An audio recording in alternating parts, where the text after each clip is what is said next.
വരുത്തില്ലയോ എന്നല്ല, നെന്മണി, വെണ്ണീർ, വെണ്ണിലാവ് ഇങ്ങനെയൊക്കെ പറയുന്നതൊക്കെ ചെയ്ത് പഠിക്കുക, പിരിച്ചെഴുതുക, കുറേ ചെയ്ത് പഠിക്കുക. അപ്പോഴത്തേക്ക് ഒരു ആത്മവിശ്വാസം വർദ്ധിക്കും കേട്ടോ. അതിനൊക്കെ ഇത്ര സമയം മാറ്റണം. എനിക്ക് മലയാളം അറിയാം, അല്ലെങ്കിൽ മലയാളം ഞാൻ അവസാന സമയത്തെ നോക്കൂ എന്നുള്ള രീതിയിൽ കുത്തിയിരിക്കരുത്. പഞ്ചായത്ത് രാജിനെ കുറിച്ച് നമുക്കറിയാം. ഏറ്റവും കൂടുതൽ പരീക്ഷയ്ക്ക് ചോദിക്കുന്നതാണ് പഞ്ചായത്ത് രാജ് എന്ന് പറയുന്നത്. പഞ്ചായത്ത് രാജിനെ കുറിച്ച് പ്രതിപാദിക്കുന്ന ഭരണഘടനയുടെ ഭാഗം 9 ഭാഗം എത്രയാണ്?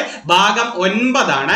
ആർട്ടിക്കിൾ എത്രാന്ന് ചോദിച്ചാൽ 243A മുതൽ 243O വരെയാണ്. പഞ്ചായത്ത് ഭരണസമിതിയുടെ കാലാവധി 243F അംഗങ്ങളുടെ അയോഗ്യത, 243G അധികാരങ്ങളും ചുമതലകളെ കുറിച്ച് പറയുന്നത്. നമസ്കാരം, ഞാൻ Pradeep Mukkathala. LDC hot topics part 3ലേക്ക് നമ്മൾ 10 ടോപ്പിക്ക് കഴിഞ്ഞ് കുറച്ച് റിവിഷനും കഴിഞ്ഞായിരുന്നു അല്ലേ? ഓർമ്മയുണ്ടല്ലോ? ബേസിക് കാര്യങ്ങളൊക്കെ ഓർമ്മയുണ്ട്. ആത്മവിശ്വാസത്തോടെ പഠിക്കണേ. കുറേ ഏറ്റവും ഇമ്പോർട്ടൻറ്റും എപ്പോഴും പരീക്ഷയ്ക്ക് ചോദിക്കുന്നത് നിങ്ങൾ കൂടുതൽ പഠിച്ചിരിക്കണം, കൂടുതൽ ശ്രദ്ധിക്കുക.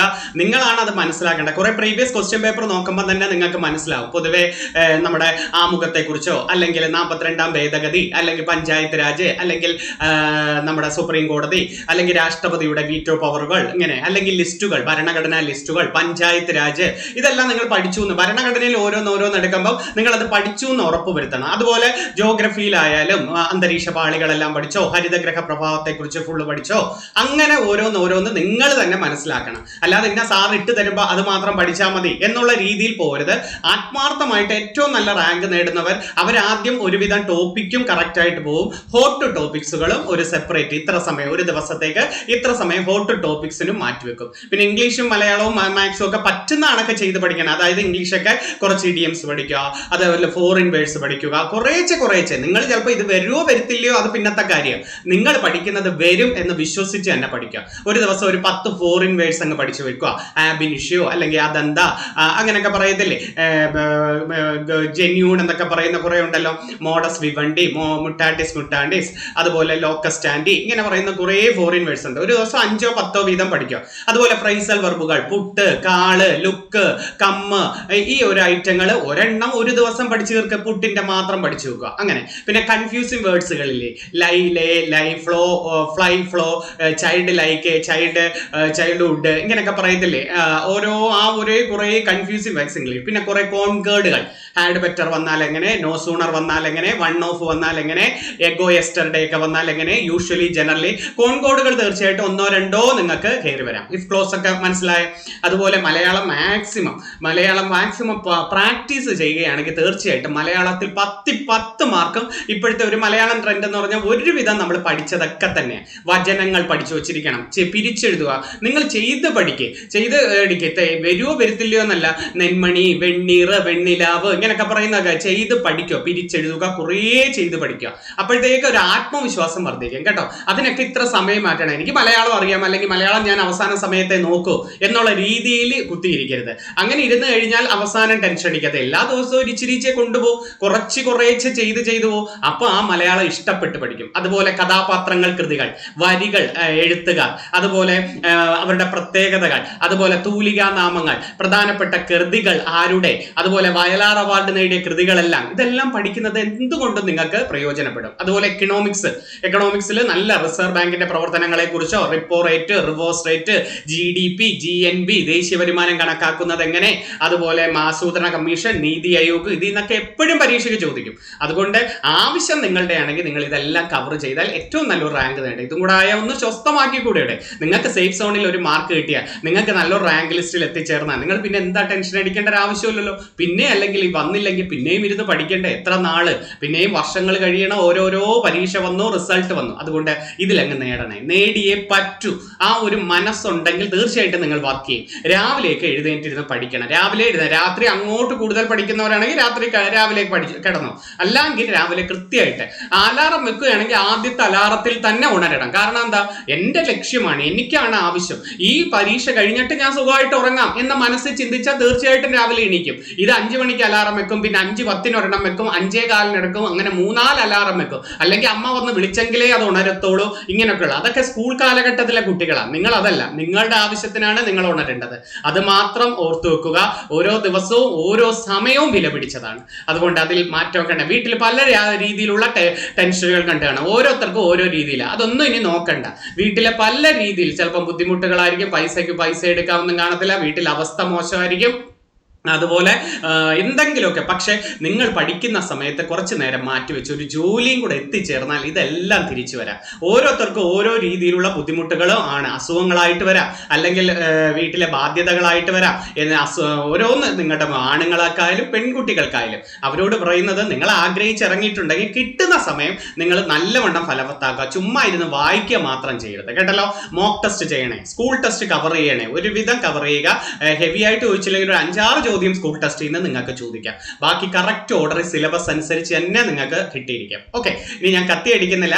ബേസിക് ക്വസ്റ്റ്യനുകളൊക്കെ എപ്പോഴും ഞാനൊന്ന് ബേസിക് ക്വസ്റ്റ്യൻ കുറച്ചേ വരത്തുള്ളൂ. സ്റ്റേറ്റ്മെന്റ് ചോദ്യങ്ങളായിരിക്കും വരുന്നത്. പക്ഷേ ആ സ്റ്റേറ്റ്മെന്റ് ബേസിക് ആയിരിക്കും. സ്റ്റേറ്റ്മെന്റ് എന്ന് പറയുന്നത് ഇപ്പം ഒരു ഉപ്പ് സത്യാഗ്രഹം, ചിലപ്പോൾ അതിനെക്കുറിച്ചുള്ള ഒരു സ്റ്റേറ്റ്മെന്റ്, ഗുരുവായൂർ സത്യാഗ്രഹം, അതിനെക്കുറിച്ച്. ഇതെല്ലാം GK തന്നെയാണ്. അല്ലാതെ ഇത് ഞാനിപ്പോ ഈ പറയുന്ന കുറേ ഞാനിങ്ങനെ പറഞ്ഞു പോകുന്നില്ലേ, അത് നിങ്ങൾക്ക് ഓർത്തെടുക്കാൻ പറ്റുന്നെങ്കിൽ നിങ്ങൾ ആ ഒരു ഭാഗം കവർ ചെയ്തു എന്നതാണ്. അതൊക്കെ ഒന്ന് ഓർത്ത് വെച്ചിരിക്കണേ. അപ്പൊ ഞാൻ അവസാനം കുറച്ച് റിവിഷൻ നടത്താം. ഇന്ന് ഹോട്ട് ടോപ്പിക്സ് ആദ്യമേ അങ്ങ് നോക്കട്ടെ. ആദ്യത്തെ നോക്കിയിട്ട് നമുക്ക് പെട്ടെന്ന് ഒന്ന് സെറ്റ് ആക്കാം. നല്ല 5 എണ്ണമാണ് ഇന്ന് നിങ്ങൾക്ക് സെലക്ട് ചെയ്താണ് കൊണ്ടുവന്നിരിക്കുന്നത്. നോക്കാം നമുക്ക് 5 എണ്ണം ഏതൊക്കെയാണെന്ന്.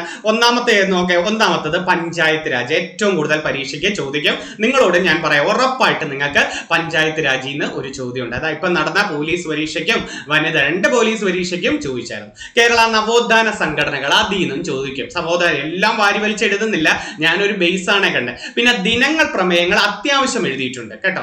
കമ്പ്യൂട്ടർ ഡേറ്റ വിനിമയ ഉപകരണങ്ങൾ, കമ്പ്യൂട്ടറുമായി കുറെ ബന്ധപ്പെട്ട കുറെ ക്വസ്റ്റ്യനുകൾ ചെയ്തു തരാം കേട്ടോ. പിന്നെ മനുഷ്യാവകാശ കമ്മീഷൻ ഇന്ത്യ, കേരള, ഒരു 5 എണ്ണമേ ഞാൻ എഴുതിയിട്ടുള്ളൂ. അത് തന്നെ നിങ്ങൾ ചെയ്ത് പോകുമ്പോഴത്തേക്ക് അടുത്ത നിങ്ങൾക്ക് പഠിക്കാൻ വേണ്ടിയുള്ള അടുത്ത ടൈമാണ്. വേറെ നിങ്ങൾ ടോപ്പിക് അനുസരിച്ച് പഠിക്കുക. ഓക്കെ, നമുക്ക് ഒന്നാമത്തെ നോക്കാം. അപ്പൊ ഏതൊക്കെയാണ്? പഞ്ചായത്ത് രാജിനെ കുറിച്ച് നമുക്കറിയാം. ഏറ്റവും കൂടുതൽ പരീക്ഷയ്ക്ക് ചോദിക്കുന്നതാണ് പഞ്ചായത്ത് രാജ് എന്ന് പറയുന്നത്. പഞ്ചായത്ത് രാജിനെ കുറിച്ച് പ്രതിപാദിക്കുന്ന ഭരണഘടനയുടെ ഭാഗം 9 ആണ്. ഭാഗം എത്രയാണ്? ഭാഗം 9 ആണ്. ആർട്ടിക്കിൾ എത്രയാണെന്ന് ചോദിച്ചാൽ 243A മുതൽ 243O വരെയാണ്. ഇപ്പൊ ഞാൻ ഇതിലെല്ലാം എഴുതിയിട്ടുണ്ട്. 243A മുതൽ O വരെ. പട്ടിക ചോദിച്ചാൽ 11. ഇത്രയാണ് ബേസ് ക്വസ്റ്റ്യൻ. ഒന്നും കൂടെ പറയട്ടെ. പഞ്ചായത്ത് രാജിനെ കുറിച്ച് പ്രതിപാദിക്കുന്ന ഭാഗം എത്ര? ഭാഗം 9. ആർട്ടിക്കിൾ എത്ര? 243 മുതൽ 243O വരെയാണ്. പട്ടിക എത്രയാണ്? പട്ടിക എത്രയിലാണ് കിടക്കുന്നത്? 11ാം പട്ടികയിലാണ് പഞ്ചായത്ത് രാജ് കിടക്കുന്നത് അല്ലെ. പഞ്ചായത്ത് രാജ് ഇന്ത്യയിൽ വന്ന ഭേദഗതി എത്ര? നല്ലൊരു ക്വസ്റ്റ്യൻ. ഇത് നല്ലോണം പഠിച്ചു വെച്ചിരിക്കണേ.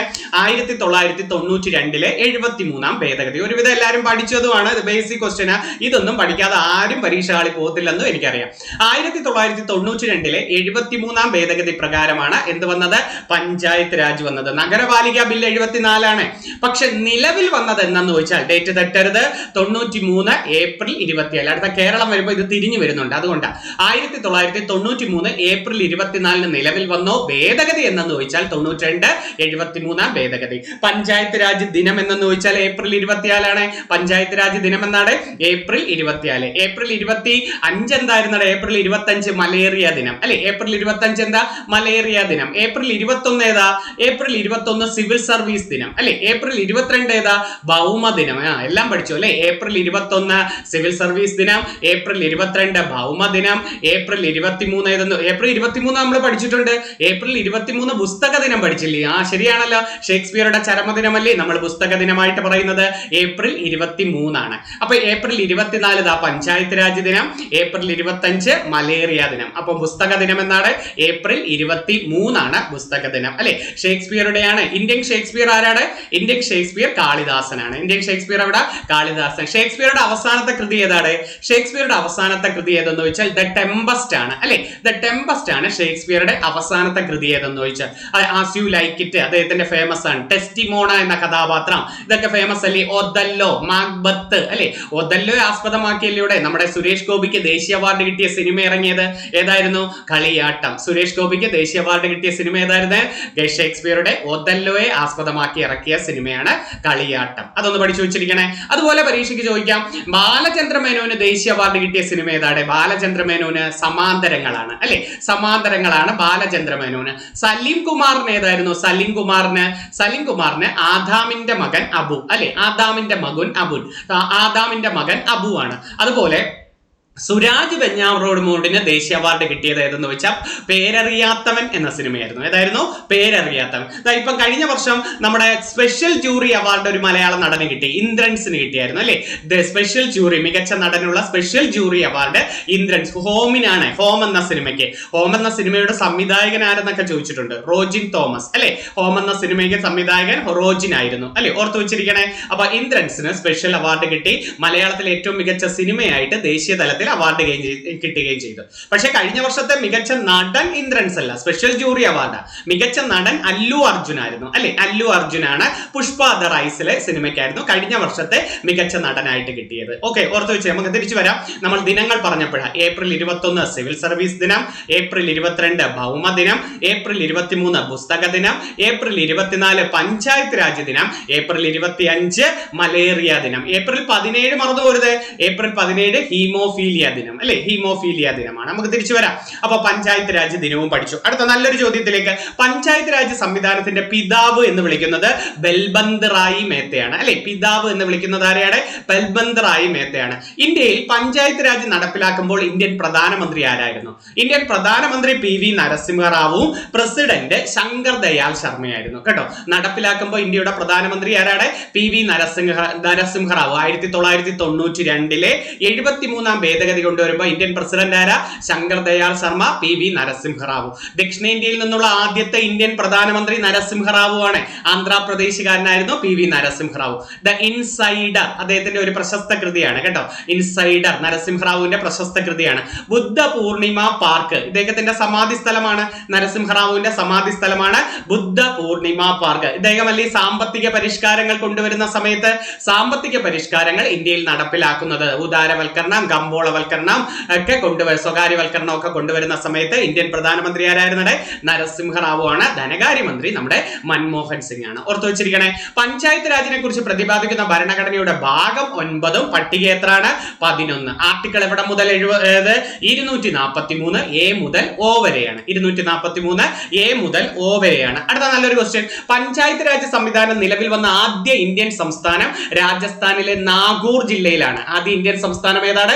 നാഗൂർ ജില്ല. ഏത് വർഷമാ? നല്ലൊരു ക്വസ്റ്റ്യൻ. ആദ്യമായിട്ട് ഇന്ത്യയിൽ പഞ്ചായത്ത് രാജ് വരുന്നത് 59 ഒക്ടോബർ 2-നാണ്. എന്നാണ് 1952 ഒക്ടോബർ 2-നാണ് ഇന്ത്യയിൽ പഞ്ചായത്ത് രാജ് വരുന്നത്. ആരാ ഉദ്ഘാടനം ചെയ്തത്?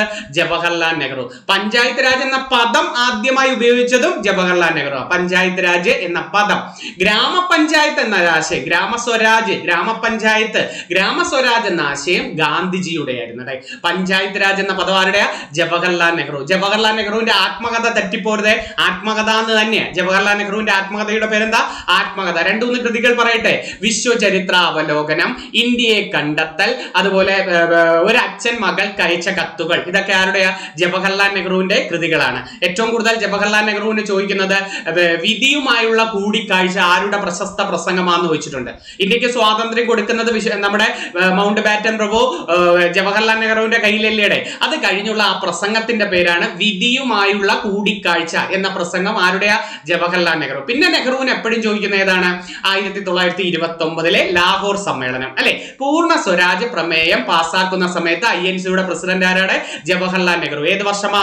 1929 നവംബർ 1929 ലാഹോർ സമ്മേളനമാണ്. പിന്നെ ജവഹർലാൽ നെഹ്റുവിനെ ചോദിക്കുന്ന ഏറ്റവും നല്ലൊരു ചോദ്യം ഏതെന്ന് ചോദിച്ചാൽ ജവഹർലാൽ നെഹ്റു ആണ് വ്യക്തി സത്യാഗ്രഹത്തിന് ഗാന്ധിജി തെരഞ്ഞെടുത്ത രണ്ടാമത്തെ വ്യക്തി. 3 വ്യക്തികളെ വ്യക്തി സത്യാഗ്രഹം ഇരുന്നിട്ടുള്ളൂ.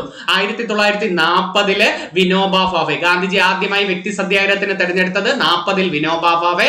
അത് കഴിഞ്ഞാൽ ജവഹർലാൽ നെഹ്റു, അത് കഴിഞ്ഞാൽ ബ്രഹ്മദത്ത്. ഇതോടുകൂടി അത് നിർത്തലാക്കുകയായിരുന്നു. അതുകൊണ്ടൊന്ന് ഓർത്തു വെച്ചിരിക്കുക, ഗാന്ധിജി വ്യക്തി സത്യാഗ്രഹം ആരംഭിച്ച വർഷം എന്നാണ് 1940-ലാണ്. അപ്പൊ 59 ഒക്ടോബർ 2-ന് ഉദ്ഘാടനം ചെയ്തതാരാ?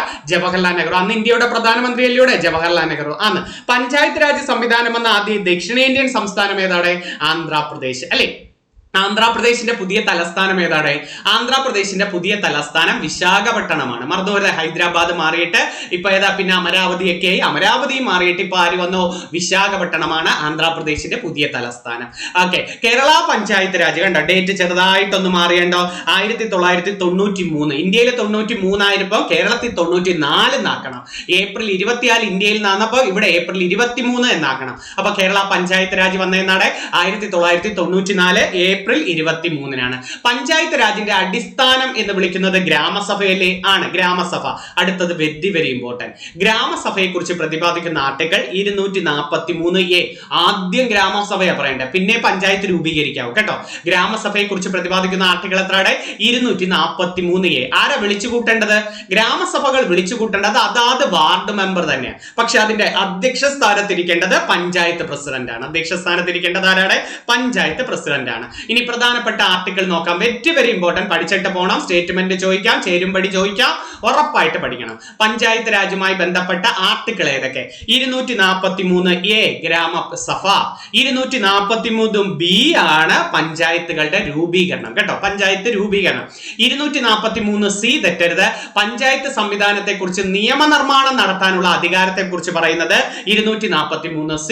243D പഞ്ചായത്തിലെ സംവരണ വാർഡുകൾ ഉണ്ടല്ലോ, അതിനെ കുറിച്ച് പ്രതിപാദിക്കുന്നത് D ആണ്. അപ്പൊ A എന്ന് പറയുന്നത് ഗ്രാമസഭ, B എന്ന് പറയുന്നത് പഞ്ചായത്ത് രൂപീകരണം, C എന്ന് പറയുന്നത് പഞ്ചായത്ത് സംവിധാനങ്ങളെ കുറിച്ച് നിയമനിർമ്മാണം നടത്താനുള്ള അധികാരം, D എന്ന് പറയുന്നത് പഞ്ചായത്തിലെ സംവരണ വാർഡുകളെ കുറിച്ച് പ്രതിപാദിക്കുന്നതാണ് D എന്ന് പറയുന്നത്. അടുത്തത് 241D നമ്മൾ പഠിച്ചു. 241E പോവാം. പഞ്ചായത്ത് ഭരണസമിതിയുടെ കാലാവധി. 241F അംഗങ്ങളുടെ അയോഗ്യത. 243G അധികാരങ്ങളും ചുമതലകളെ കുറിച്ച് പറയുന്നത്. അടുത്തത് നികുതികളെ കുറിച്ച് പറയുന്നത്, പഞ്ചായത്തിലെ നികുതികളെ കുറിച്ച് പറയുന്നത് 243H. 243I ആണ് പഞ്ചായത്തിന്റെ ധനകാര്യ കമ്മീഷനെ കുറിച്ച് പറയുന്നത്. എല്ലാം പഠിച്ചേ പറ്റൂ, ഇതൊന്നും വേണ്ടാന്ന് ഒഴിവാക്കല്ലേ. കാരണം ഉറപ്പായിട്ട് 10th ലെവൽ പരീക്ഷയ്ക്ക് അടുത്ത കാലത്ത് ഒരെണ്ണം പരീക്ഷയ്ക്ക് ചോദിച്ചു. 243H ആ ചോദിച്ചത്. പഞ്ചായത്ത് നികുതികളെ കുറിച്ച് പറയുന്നത് 243H. 243I പഞ്ചായത്തിന്റെ ധനകാര്യ കമ്മീഷൻ. അടുത്ത 241K ഉറപ്പായിട്ട് ഞാൻ പ്രതീക്ഷിക്കുന്ന ഒരു ക്വസ്റ്റ്യൻ ആണ്. പഞ്ചായത്ത് തെരഞ്ഞെടുപ്പ് എത്രയാണ്? 243K. വേറെണ്ണം പറയാം, സംസ്ഥാന ഇലക്ഷൻ കമ്മീഷനും നിങ്ങൾക്ക് എന്ത് പറയാം? 243K പറഞ്ഞുകൂടെ ആണ്. 243K ആണ് സംസ്ഥാന ഇലക്ഷൻ കമ്മീഷൻ, പഞ്ചായത്ത് തെരഞ്ഞെടുപ്പ്. ഇതൊക്കെ എത്രയുടെ article? 241K. Very very important ചോദ്യം, പഠിച്ചേ പറ്റൂ. അത് ഞാൻ ഒരു അധ്യാപകനായിട്ട് പറയുകയാണ്. തെറ്റിപ്പോട്. തദ്ദേശ സ്വയംഭരണ സ്ഥാപനങ്ങളുടെ പിതാവ് എന്ന് വിളിക്കുന്നത്, പഞ്ചായത്ത് രാജിന്റെ പിതാവ് നിങ്ങൾ ബൽബന്തറായി മേത്ത പറഞ്ഞു. പക്ഷെ തദ്ദേശ സ്വയംഭരണ സ്ഥാപനങ്ങളുടെ പിതാവ് ഒരു വൈസ്രോയി ആണ്. ആരാ? റിപ്പൺ പ്രഭു ആണ്. എവിടെ പഠിച്ചിട്ടുള്ള റിപ്പൺ പ്രഭു? ഇന്ത്യയുടെ ജനകീയ വൈസ്രോയി എന്നറിയപ്പെടുന്ന റിപ്പൺ പ്രഭു. ഔദ്യോഗിക സെൻസസ് അല്ലെ 1881 ഇന്ത്യയിൽ ആദ്യമായിട്ട് ഔദ്യോഗിക സെൻസസ് എടുത്തത് റിപ്പൺ പ്രഭു. ഫാക്ടറി നിയമം കൊണ്ടുവന്നത് റിപ്പൺ പ്രഭു. ആദ്യത്തെ വിദ്യാഭ്യാസ കമ്മീഷനെ രൂപീകരിച്ചു അല്ലെ. ഇന്ത്യയിലെ ആദ്യത്തെ വിദ്യാഭ്യാസ കമ്മീഷൻ ഏതാണ്? Hunter commission. ഇന്ത്യയിലെ ആദ്യ വിദ്യാഭ്യാസ കമ്മീഷനായ ഹണ്ടർ കമ്മീഷനെ 1882 രൂപീകരിച്ചു. പിന്നെ നല്ലൊരു ചോദ്യമുണ്ട്. ലിട്ടൺ പ്രഭു നടപ്പിലാക്കിയ പ്രാദേശിക ഭാഷാ പത്ര നിയമം പിൻവലിച്ചു. നല്ലൊരു ക്വസ്റ്റ്യൻ അല്ലേ. ലിട്ടൺ പ്രഭു നടപ്പിലാക്കിയ പ്രാദേശിക ഭാഷാ പത്ര നിയമം പിൻവലിച്ചതാരാ? റിപ്പൺ പ്രഭു ആണ്. തദ്ദേശ സ്വയംഭരണ സ്ഥാപനങ്ങൾ 1882 സ്ഥാപിച്ചതാരാ? റിപ്പൺ പ്രഭു ആണ്. പിന്നെ അടുത്ത നല്ലൊരു ക്വസ്റ്റ്യൻ പറയട്ടെ. ഇൽബർട്ട് ബിൽ വിവാദത്തിലൂടെ രാജിവെച്ച വൈസ്രോയി. ഇൽബർട്ട് ബിൽ വിവാദത്തിലൂടെ രാജിവെച്ച വൈസ്രോയി ആരാണ്? റിപ്പൺ പ്രഭു. കിട്ടുമല്ലോ, അതൊന്ന് ഓർത്തു വെച്ചിരിക്കണേ. ഓക്കെ, അപ്പം ഒന്നും കൂടെ പറയട്ടെ. റിപ്പൺ പ്രഭുവിനെ കുറിച്ച് ഇന്ത്യയുടെ ജനകീയ വൈസ്രോയി എന്നറിയപ്പെടുന്നു. ഔദ്യോഗിക സെൻസസ് 1881 എടുത്തു, 81 കൊണ്ടുവന്നു. ഫാക്ടറി ആക്ട് നടപ്പിലാക്കി. ആദ്യത്തെ വിദ്യാഭ്യാസ കമ്മീഷനായ ഹണ്ടർ കമ്മീഷനെ നിയമിച്ചു. തദ്ദേശ സ്വയംഭരണ സ്ഥാപനങ്ങൾ സ്ഥാപിച്ചു. പ്രാദേശിക ഭാഷാ പത്ര നിയമം പിൻവലിച്ചു. ഇൽബർട്ട് ബിൽ വിവാദത്തിലൂടെ രാജിവെച്ച വൈസ്രോയി ആരാണ്? റിപ്പൺ പ്രഭു ആണ്. ഓർത്തു വെച്ചിരിക്കണേ. അടുത്ത തദ്ദേശ സ്വയംഭരണ സ്ഥാപനങ്ങളുടെ തെരഞ്ഞെടുപ്പ് നടത്തുന്നത് എപ്പോഴും ആരാണ്? നമ്മുടെ സംസ്ഥാന തെരഞ്ഞെടുപ്പ് കമ്മീഷന്മാരായിരിക്കണം തദ്ദേശ സ്വയംഭരണ സ്ഥാപനങ്ങളിലേക്ക് തെരഞ്ഞെടുപ്പ് നടത്തേണ്ടത്. തദ്ദേശ സ്വയംഭരണ സ്ഥാപനങ്ങളിൽ തെരഞ്ഞെടുക്കാനുള്ള കുറഞ്ഞ പ്രായപരിധി 21 വയസ്സാണ്. ശരിയാണല്ലോ. നമുക്ക് ആ വയസ്സുകൾ എന്ന് പറയാം. പ്രധാനമന്ത്രി പ്രസിഡന്റ്, വൈസ് പ്രസിഡന്റ്, ഗവർണർ 35 വയസ്സ് പറയാം അല്ലെ. പ്രസിഡന്റ്, വൈസ് പ്രസിഡന്റ്, ഗവർണർ 35 വയസ്സ്. രാജ്യസഭയിലേക്ക് 30 വയസ്സ്. ലോകസഭയിലേക്കും സംസ്ഥാന നിയമസഭയിലേക്കും എത്ര വയസ്സാണ്? ലോകസഭ, സംസ്ഥാന നിയമസഭ, പ്രധാനമന്ത്രി 25 വയസ്സ്. തദ്ദേശ സ്വയംഭരണ സ്ഥാപനം, ജില്ലാ പഞ്ചായത്ത്, ഗ്രാമപഞ്ചായത്ത്, ബ്ലോക്ക് പഞ്ചായത്ത്, ഇവിടത്തേക്ക് 21 വയസ്സാണ് അല്ലെ. വോട്ട് ചെയ്യാനാണ് 18 വയസ്സ്. വോട്ട് ചെയ്യാൻ എത്രയാണ്? 18 വയസ്സ്. നല്ലൊരു ചോദ്യം പറയട്ടെ. 18 കേട്ടത് കൊണ്ട് പറഞ്ഞ വോട്ടിംഗ് പ്രായം 21 വയസ്സിൽ നിന്നും 18 വയസ്സാക്കി കുറച്ച ഭേദഗതി. ഉറപ്പായ ക്വസ്റ്റ്യൻ. വോട്ടിംഗ് പ്രായം 21 വയസ്സിൽ നിന്നും 18 വയസ്സായി കുറച്ച ഭേദഗതി ഏതാണ്? 61ാം ഭേദഗതി. 1989 ഇത് നിലവിൽ വരുന്നത്. 88 ഭേദഗതി വന്നത്. നിലവിൽ വന്നത് 89 61ാം ഭേദഗതി. മറന്നുപോരുത്, രാജീവ് ഗാന്ധി സർക്കാരായിരുന്നു. ഓക്കെ, അടുത്ത ക്വസ്റ്റ്യനിലേക്ക് വരാം. അടുത്ത ചോദ്യം, പഞ്ചായത്ത് രാജ് എന്ന പദം ആദ്യമായി ഉപയോഗിച്ചതാരാണ്? ജവഹർലാൽ നെഹ്റു. ഗ്രാമസ്വരാജ് ആരുടെയാ? ഗാന്ധിജിയുടെ. ജനകീയാസൂത്രണം എന്ന പദം ആരുടെയാണ്? ജനകീയാസൂത്രണം MN റോയ്. നമ്മൾ പണ്ടേ കേട്ടിട്ടുണ്ട് അല്ലെ. ഇന്ത്യൻ കമ്മ്യൂണിസത്തിന്റെ പിതാവാര്, ജനകീയാസൂത്രണത്തിന്റെ പിതാവാര്, ഇന്ത്യക്ക് ഒരു ഭരണഘടന വേണമെന്ന ആദ്യമായി ആശയം മുന്നോട്ട് വെച്ചതാര്? ആരാ? MN റോയ് ആണ്. അപ്പൊ ജനകീയാസൂത്രണം MN റോയ്. ത്രിതല പഞ്ചായത്ത് സംവിധാനം കൊണ്ടുവന്ന കമ്മീഷൻ ഏതാ? ത്രിതലം എന്ന് പറഞ്ഞാൽ ഗ്രാമം, ബ്ലോക്ക്, നമ്മുടെ ജില്ലാ പഞ്ചായത്ത് കൊണ്ടുവന്നത് ബൽബന്ത് റായ് മേത്ത കമ്മീഷൻ. 57 ഇദ്ദേഹം വരുന്നത്. എത്രയായിരുന്നു? 57 വരുന്നത്. ദ്വിതല പഞ്ചായത്ത് സംവിധാനം വരുന്നത് അശോക് മേത്ത കമ്മിറ്റിയാണ്. 77 വരുന്നത്. അശോക് മേത്ത കമ്മിറ്റി എന്നാണ് വരുന്നത്? 77. അശോക് മേത്ത കമ്മിറ്റിയിൽ അംഗമായിരുന്ന ഒരു മലയാളിയാണ് EMS. ആരായിരുന്നു? EMS ഉണ്ട്. നല്ലൊരു ക്വസ്റ്റ്യൻ ആണ്. മണ്ഡൽ പഞ്ചായത്ത് ആശയം അശോക് മേത്ത കമ്മിറ്റിക്കാണ് മണ്ഡൽ പഞ്ചായത്ത്. അടുത്ത ഓക്കെ, പഞ്ചായത്ത് രാജിന് ഭരണഘടനാ സാധുത നൽകണമെന്ന് ശുപാർശ ചെയ്ത കമ്മിറ്റി ഏതാണ്? ശുപാർശ ചെയ്തത് LM സിംഹി കമ്മിറ്റിയാണ്. LM സിംഹി കമ്മിറ്റിയാണ് ശുപാർശ ചെയ്തത്. അതായത് 1986 ഇത് വരുന്നത് കേട്ടോ. 1986. ഇനി പഞ്ചായത്ത് രാജിന് ഭരണഘടനാ സാധുത നൽകണമെന്ന് ശുപാർശ ചെയ്ത പാർലമെന്റിന്റെ സബ് കമ്മിറ്റി ഏത്? അത് PK തുങ്കൻ കമ്മിറ്റിയാണ്. 1989 വരുന്നത്. അപ്പൊ LM സിംഹി കമ്മിറ്റി എന്നാണ് വരുന്നത് 86. TK തുങ്കൻ കമ്മിറ്റി 88 വന്നെങ്കിലും ഇത് പ്രവർത്തിക്കുന്നത് 89. അതുകൊണ്ട് PK തുങ്കൻ കമ്മിറ്റി ഏത് വർഷം എന്ന് ചോദിച്ചാൽ 89 പറഞ്ഞാൽ മതി. അപ്പൊ പഞ്ചായത്ത് രാജിന് ഭരണഘടനാ സാധുത നൽകണമെന്ന് ശുപാർശ ചെയ്ത കമ്മിറ്റി ഏതാണ്? LM Singhvi committee 86. പഞ്ചായത്ത് രാജിന് ഭരണഘടനാ സാധുത നൽകണമെന്ന് ശുപാർശ ചെയ്ത പാർലമെന്റിന്റെ സബ് കമ്മിറ്റി ഏതാണ്? Doctor TK Thungon committee 89. അത് രണ്ടും നല്ലൊരു ചോദ്യമായിരുന്നു. അടുത്തത്, ഒരുവിധം ബേസ് ക്വസ്റ്റ്യൻ ഒക്കെ പഞ്ചായത്ത് രാജിനെ കുറിച്ച് പറഞ്ഞു എന്ന് വിശ്വസിക്കുന്നു. 92 73ാം ഭേദഗതിയാണ്. 11ാം പട്ടികയാണ്. ഭാഗം 9 ഭാഗം എത്രയാണ്? 9. അതൊക്കെ ഒരുവിധം കിട്ടുമല്ലോ. 243 A മുതൽ O വരെയാണ്. 93 ഏപ്രിൽ 24 പഞ്ചായത്ത് രാജ് ദിനം ഏപ്രിൽ 24. ആദ്യമായി വന്നത് രാജസ്ഥാനിലെ നൌഗോറിലാണ് കേട്ടോ. അത് എത്രയും ഓർത്തു വെച്ചിരിക്കണേ. ഇനി അടുത്തത്, കേരള നവോത്ഥാന സംഘടനകളെ കുറിച്ച് നമുക്കൊന്ന് നോക്കാം. SNDP വന്ന വർഷം ഏതാണ്ട് പ്രധാനപ്പെട്ട കാര്യങ്ങളെ പറയുന്നുള്ളേ. ശ്രീനാരായണ ഗുരു 1903.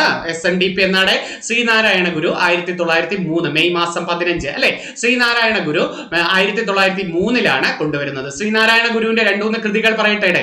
ദൈവദശകം, ദർശനമാല, ജാതി മീമാംസ, ഗജേന്ദ്രമോക്ഷം വഞ്ചിപ്പാട്ട്, ആത്മോപദേശ ശതകം കേട്ടോ. ആത്മോപദേശ ശതകം ഇതൊക്കെ ആരുടെ ആയിരുന്നത്? ശ്രീനാരായണ ഗുരു. ഇദ്ദേഹം വലിയ ആലുവയിൽ അദ്വൈതാശ്രമം സ്ഥാപിച്ചത് ആണ്. ആലുവയിൽ അദ്വൈതാശ്രമം സ്ഥാപിച്ചത് ആരാണ്? ശ്രീനാരായണ ഗുരുവാണ് ആലുവയിൽ അദ്വൈതാശ്രമം സ്ഥാപിക്കുന്നത്.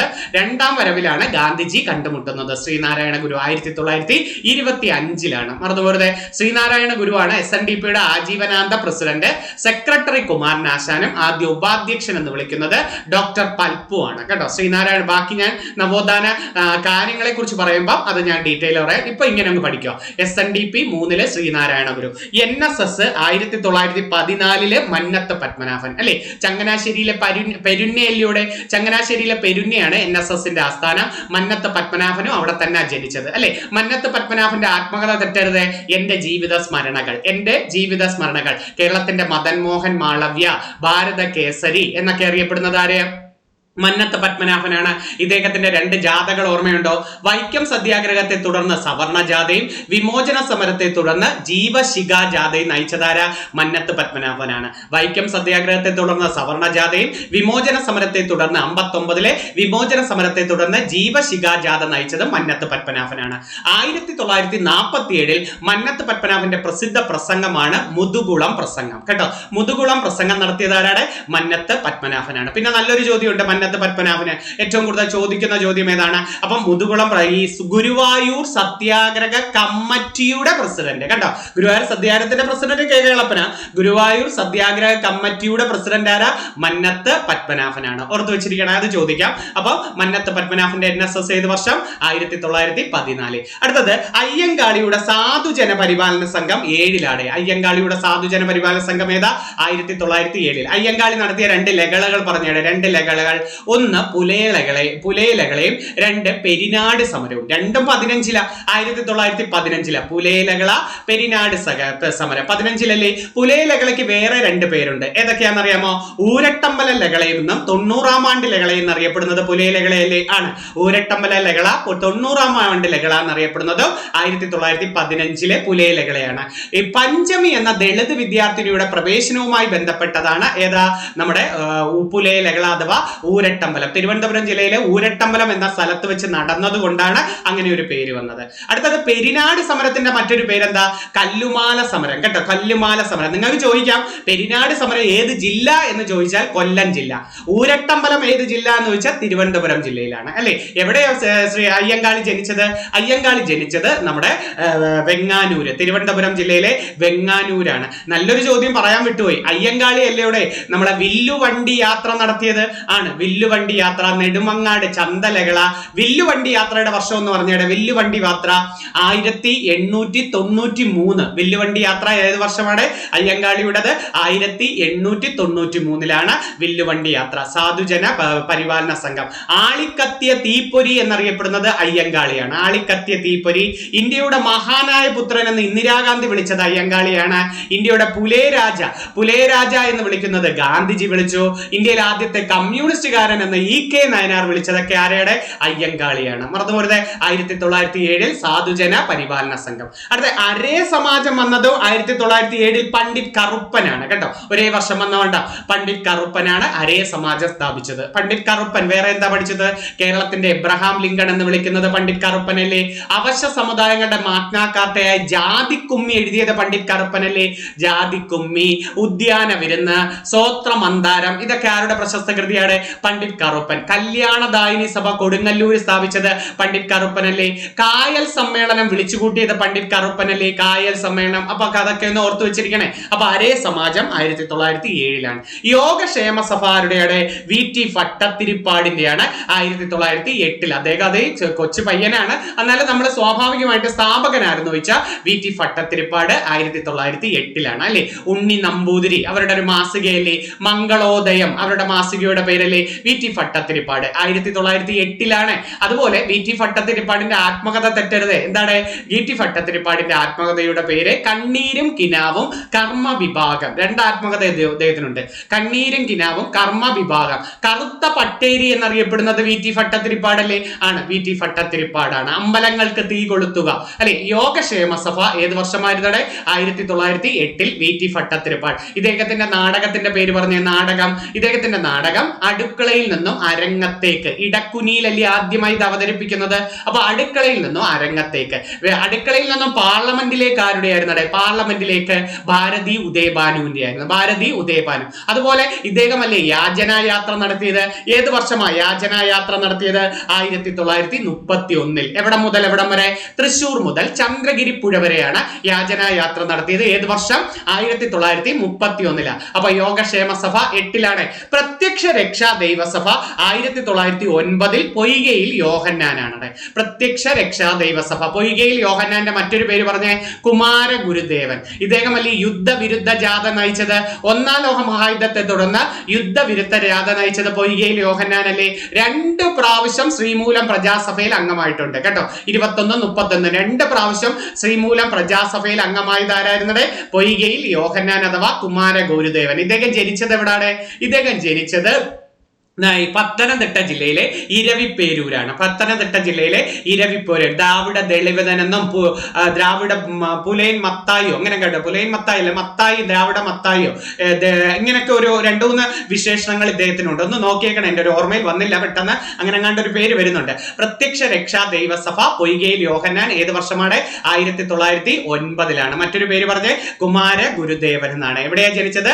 പത്തനംതിട്ട ജില്ലയിലെ ഇരവിപ്പേരൂർ. അടുത്ത സമത്വ സമാജം 1836. ആദ്യത്തെ കേരളത്തിലെ നവോത്ഥാന സംഘടന സമത്വ സമാജമാണ്. 1836 വൈകുണ്ഠസ്വാമികൾ.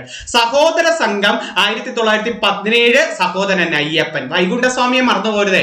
ഈ അവർണരോടൊപ്പം തേര് വലിച്ചത് ഇദ്ദേഹമാണ്. ചാനാലകളെ പിന്തുണച്ച നവോത്ഥാന നായകൻ വൈകുണ്ഠസ്വാമി. അഖിലത്തിരട്ട്, അമ്മാനെ അരുൾ, അരുൾ നൂല്, ഇതൊക്കെ അദ്ദേഹത്തിന്റെ പ്രശസ്ത കൃതി. അഖിലത്തിരട്ട്, അമ്മാനെ അരുൾ, അരുൾ നൂല്, ഇതൊക്കെ വൈകുണ്ഠസ്വാമികളുടെ പ്രധാന കൃതികളാണ്. നാഗർകോവിലെ സാമിത്തോപ്പിലാണ് ഇദ്ദേഹം ജനിച്ചത്. മുന്തിരിക്കിണർ ഇദ്ദേഹത്തിന്റെ പ്രശസ്തമാണ് കേട്ടോ. മുന്തിരിക്കിണർ ഇദ്ദേഹത്തിന് പ്രശസ്തമാണ്. അപ്പൊ സഹോദര സംഘം ആരുടെ? 1917 സഹോദരൻ അയ്യപ്പൻ. മാവേലി നാടുവാണിടുമ്പകാലം ഇദ്ദേഹത്തിന്റെ അല്ലേ. വേലക്കാരൻ എന്ന മാസിക ഇദ്ദേഹത്തിന്റെ അല്ലേ. അതുപോലെ ആധുനിക പ്രസംഗ സമ്പ്രദായത്തിന്റെ പിതാവ് ഇദ്ദേഹമല്ലേ. ഇദ്ദേഹം ജനിച്ചത് എറണാകുളം ചേറായിലല്ലേ. ഇദ്ദേഹത്തിന്റെ മറ്റൊരു പ്രസ്ഥാനമല്ലേ മിശ്രഭോജനം. അപ്പൊ സഹോദര സംഘവും മിശ്രഭോജനവും ആരുടെയാണ്?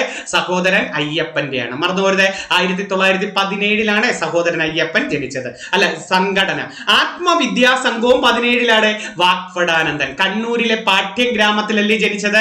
ആണ് വാക്പടാനന്ദൻ. വയലേരി കുഞ്ഞിക്കണ്ണൻ എന്നല്ലേ ആദ്യകാല നാമം? ആണ് വാക്പട. യജമാനൻ എന്ന മാസിക വാക്പടാനന്ദന്റെ അല്ലേ. ആത്മവിദ്യാ കാഹളം എന്ന് പറയുന്ന മാസിക ഇവരുടെ അല്ലേ. ആണ് ആത്മവിദ്യാ കാഹളം എന്ന് പറയുന്നതൊക്കെ ഇദ്ദേഹത്തിന്റെ മാസികയാണ്. ഓക്കെ, പിന്നെ നല്ലൊരു ചോദ്യമുണ്ട്. ഗുരുവായൂർ സത്യാഗ്രഹത്തിൽ പങ്കെടുത്ത നവോത്ഥാന നായകൻ വാക്പടാനന്ദൻ അല്ലേ. ആണ് ഗുരുവായൂർ സത്യാഗ്രഹത്തിൽ. അടുത്ത കല്യാണദായിനി സഭ 12 പണ്ഡിറ്റ് കറുപ്പൻ. കൊടുങ്ങല്ലൂരാണ് കല്യാണദായിനി സഭ എന്നാണ് കൊടുങ്ങല്ലൂർ. കൊച്ചി പുലയ മഹാസഭ 13 പണ്ഡിറ്റ് കറുപ്പൻ. മിശ്രഭോജനം 17 സഹോദരൻ അയ്യപ്പൻ. ഈഴവ മഹാസഭ 1896 ഡോക്ടർ പൽപ്പു. അടുത്ത വെരി വെരി ഇമ്പോർട്ടന്റ്, എനിക്ക് പ്രതീക്ഷിക്കാൻ പറ്റിയ ഒരു ക്വസ്റ്റ്യൻ ആണ്. ജാതി നാശിനി സഭ സ്ഥാപിച്ചത് 1933 ആനന്ദ തീർത്ഥനാണ്. ജാതി നാശിനി സഭ സ്ഥാപിച്ചത് ആരാണ്? ആനന്ദ തീർത്ഥൻ. 1933. ഹിന്ദു പുലയ സമാജം 17 കുറുമ്പൻ ദൈവത്താൻ. ആരായിരുന്നത്? കുറുമ്പൻ ദൈവത്താൻ. എത്ര ഓർമ്മയുണ്ട്? ഞാൻ ഒന്നും കൂടെ ഒന്ന് പറയട്ടെ. 1903 SNDP ശ്രീനാരായണ ഗുരു, 14 NSS മന്നത്ത് പത്മനാഭൻ, 7 സാധുജന പരിപാലന സംഘം അയ്യങ്കാളി, 7 തന്നെ അരേ സമാജം പണ്ഡിറ്റ് കറുപ്പൻ, 8 യോഗക്ഷേമ സഭ VT പട്ടത്തിരിപ്പാട്, 9 പൊയ്കയിൽ യോഹന്നാന്റെ പ്രത്യക്ഷ രക്ഷാദൈവ സഭ, അതുപോലെ 17 തന്നെ സഹോദര സംഘം സഹോദരൻ അയ്യപ്പന്റെ, ആ 17 തന്നെ വാക്പടാനന്ദന്റെ ആത്മവിദ്യാ സംഘം. ജാതിനാശിനി സഭ 33 ആനന്ദ തീർത്ഥനാണ് സ്ഥാപിച്ചത്. ഒന്ന് പഠിച്ചു വെച്ചിരിക്കണേ, അത് ഏറ്റവും പ്രധാനപ്പെട്ടത്. അതെല്ലാം ഒന്നും കൂടെ ഒന്ന് റിവിഷൻ നടത്തി വെച്ചിരിക്കണം. മാച്ച് ദ ഫോളോയിങ് ചേരുംപടി ചേർക്കുക, ഉറപ്പായിട്ട് നിങ്ങൾക്ക് പ്രതീക്ഷിക്കാം. ഓക്കെ, അടുത്ത ചോദ്യത്തിലേക്ക്. ഓക്കെ, അന്താരാഷ്ട്ര ദിനങ്ങൾ എല്ലാം ഞാൻ എഴുതിയില്ല. എഴുതിയതിനു ശേഷം ഞാൻ ഇത് പെട്ടെന്ന് കിട്ടിയത് മാത്രമേ എഴുതിയുള്ളൂ. അതിനുശേഷം പരീക്ഷ അടുക്കുമ്പോൾ ഞാൻ ഒരുവിധം എല്ലാം കറക്റ്റ് ഓർഡറിൽ ഒന്നും കൂടെ പറയാം. ഇപ്പൊ ഏറ്റവും പ്രധാനപ്പെട്ട വനിതാ ദിനത്തിന്റെ ഈ വർഷത്തെ പ്രമേയം പഠിച്ചു വെച്ചിരിക്കണം. സ്ത്രീകളിൽ നിക്ഷേപിക്കുക, പുരോഗതി ത്വരിതപ്പെടുത്തുക. സ്ത്രീകളിൽ നിക്ഷേപിക്കുക, പുരോഗതി ത്വരിതപ്പെടുത്തുക. വനിതാ ദിനം എന്ന മാർച്ച് 8. ഫെബ്രുവരി 2 തണ്ണീർത്തട ദിനമല്ലേ. തണ്ണീർത്തടവും ജനക്ഷേമവും, മനുഷ്യക്ഷേമം എന്നും പറയാം, ജനക്ഷേമവുമാണ് തണ്ണീർത്തടവും ജനക്ഷേമവും. അടുത്തത് ഫെബ്രുവരി 21 അന്താരാഷ്ട്ര മാതൃഭാഷാ ദിനമല്ലേ. ബഹുഭാഷാ വിദ്യാഭ്യാസം അന്തർതലമുറകളുടെ പഠനത്തിന്റെ ഒരു സ്തംഭമാണ്. ഒന്നുകൂടി പഠിച്ചു വെച്ചിരിക്കണേ. മാതൃഭാഷാ ദിനം. മാർച്ച് 21 വനദിനമല്ലേ. എന്താണ്? വനങ്ങളും വന നവീകരണങ്ങളുമാണ് മരനിരത്തിന്റെ പ്രമേയം. മാർച്ച് 22 ജലദിനമല്ലേ. ജലം സമാധാനത്തിന്. മാർച്ച് 23 ലോക കാലാവസ്ഥാ ദിനമല്ലേ. കാലാവസ്ഥാ പ്രവർത്തനത്തിന്റെ മുൻനിരയിൽ. ഏപ്രിൽ 7 ലോകാരോഗ്യ ദിനമല്ലേ. എന്റെ ആരോഗ്യം എന്റെ അവകാശം. എത്രയൊന്ന് പഠിച്ചു വെച്ചിരിക്കണേ. അത് പരീക്ഷയ്ക്ക് ചോദിക്കാം. ബാക്കി ഡീറ്റെയിൽ ആയിട്ട് ഞാൻ അവസാനം ഒരു ദിവസവും ഇച്ചിരി മൊത്തത്തിൽ ഒന്ന് എഴുതിത്തരാം. ഇത് ഏറ്റവും പ്രധാനം. ഈ അടുത്ത കാലത്തെ പെട്ടെന്ന് കണ്ടത് ഒന്ന് എഴുതി വെച്ചതേ ഉള്ളൂ. അടുത്ത ഡേറ്റാ വിനിമയ ഉപകരണങ്ങൾ ഉറപ്പായിട്ട് പ്രതീക്ഷിക്കാം. LDCക്ക് ഒരെണ്ണം. ഹബ്ബോ സ്വിച്ചോ റൂട്ടറോ ഒക്കെ ചോദിക്കാം. ഒന്ന് ശ്രദ്ധിച്ചോണേ. ഹബ്ബ്, LDCക്കാരുടെ പ്രത്യേക ശ്രദ്ധയ്ക്ക് ഹബ്ബ്. ഒരു നെറ്റ്വർക്കിലുള്ള കമ്പ്യൂട്ടറുകൾ തമ്മിലുള്ള വിവരം കൈമാറ്റം നിയന്ത്രിക്കും നിയന്ത്രിക്കുന്നതിനുള്ള ഒരു നെറ്റ്വർക്കേ വരാവൂ കേട്ടോ. ഒരു നെറ്റ്വർക്കിലുള്ള കമ്പ്യൂട്ടറുകൾ തമ്മിലുള്ള വിവരങ്ങൾ കൈമാറുന്ന നിയന്ത്രിക്കുന്ന ഉപകരണം ഏതാണ്? ഹബ്ബാണ്. ഒരു നെറ്റ്വർക്കിൽ എല്ലാ കമ്പ്യൂട്ടറുകളും നേരിട്ട് ബന്ധിപ്പിച്ചിരിക്കുന്ന ഉപകരണത്തെ എന്ത് വിളിക്കാം? ഹബ്ബ് എന്ന് വിളിക്കാം. പഠിക്കുമല്ലോ. അടുത്തത് എന്താണ് സ്വിച്ച് എന്ന് പറഞ്ഞാൽ? സ്വിച്ച് ഏത് കമ്പ്യൂട്ടറിലേക്കും വിവരം എത്തിക്കേണ്ടത് അതിലേക്ക് മാത്രം നിർദ്ദേശം അയക്കുന്ന ഉപകരണം. ഏത് കമ്പ്യൂട്ടറിലേക്കാണ് വിവരം അയക്കേണ്ടത് അതിലേക്ക് മാത്രം നിർദ്ദേശം അയക്കുന്ന ഉപകരണം ഏതാണ്? സ്വിച്ച് ആണ്. അടുത്തത് നിരവധി കമ്പ്യൂട്ടറുകളെ പരസ്പരം ബന്ധിപ്പിച്ച് ഒരു ശൃംഖല രൂപീകരിക്കാൻ ശേഷിയുള്ള നിർമ്മിത ബുദ്ധിയോടുകൂടിയ ഒരു ഉപകരണമാണ് സ്വിച്ച് എന്ന് പറയുന്നത്. നിരവധി കമ്പ്യൂട്ടറുകളെ പരസ്പരം ബന്ധിപ്പിച്ച് ഒരു ശൃംഖല രൂപീകരിക്കാൻ ശേഷിയുള്ള നിർമ്മിത ബുദ്ധിയോടുകൂടിയ ഉപകരണത്തെ എന്ത് വിളിക്കാം? സ്വിച്ച്. അപ്പൊ ഏത് കമ്പ്യൂട്ടറിലേക്ക് വിവരം പോകുന്നത് ഏതാണ്?